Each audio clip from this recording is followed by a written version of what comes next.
After James Comey revealed he was swayed by Loretta Lynch to downplay the Clinton email investigation, many wonder what other high-profile cases Comey has fumbled during his tenure. One America's Marty Golingan breaks down some of Comey's greatest blunders as FBI director.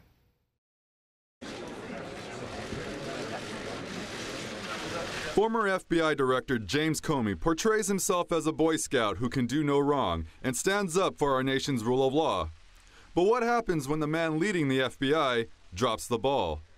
The answer is unchecked justice.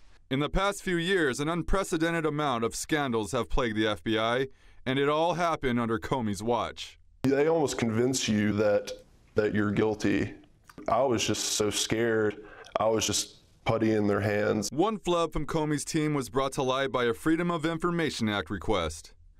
In 2013 and 2014, Comey's first 2 years as director, the FBI allowed criminal informants to commit more than 11,000 Bureau-sanctioned crimes.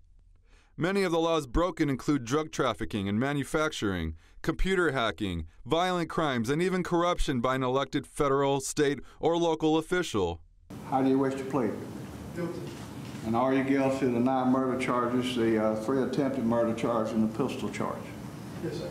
In 2015, Comey admitted the FBI screwed up the firearms background check for South Carolina mass murderer Dylan Roof. In the months prior to the Charleston church shooting, Roof was arrested for possession of an unprescribed drug called Suboxone.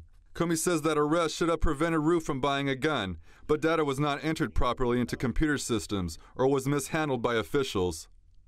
A month later, Roof legally purchased a gun and massacred 9 black churchgoers during a Bible study session. One suspect so far, male in black clothing. He's still firing rounds. The FBI under Comey did not fare well with technology in general. In the wake of the San Bernardino shootings, the agency pushed for tech giant Apple to unlock the iPhone of gunman Saeed Farouk. Apple refused to create a decryption tool for fear the technology would fall into the wrong hands. Many intelligence officials sided with Apple.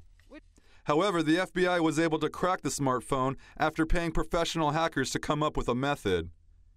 The FBI and Obama's Department of Justice were sued by many media outlets wanting to know how they unlocked Farouk's iPhone.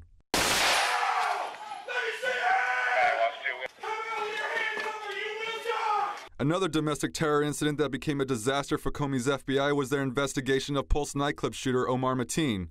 The Orlando gunman was under investigation well before the attack, starting in May of 2013 until March of 2014.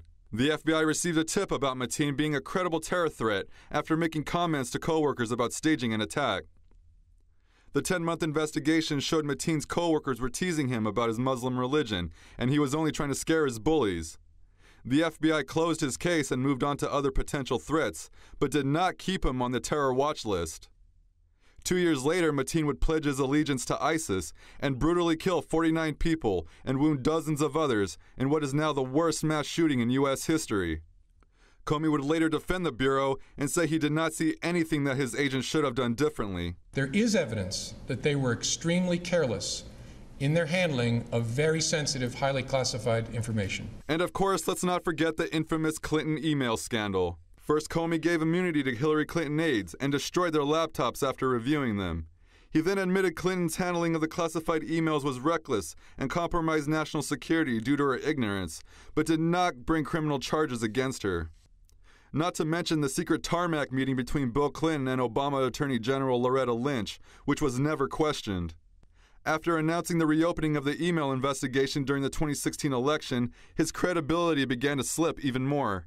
And then I faced a choice, and I've lived my entire career by the tradition that if you can possibly avoid it, you avoid any action in the run-up to an election that might have an impact. He publicly announced new findings based on information he knew was false, and later exaggerated the amount of emails he found on Anthony Weiner's laptop, forwarded by Clinton aide Huma Abedin, thereby misleading Americans.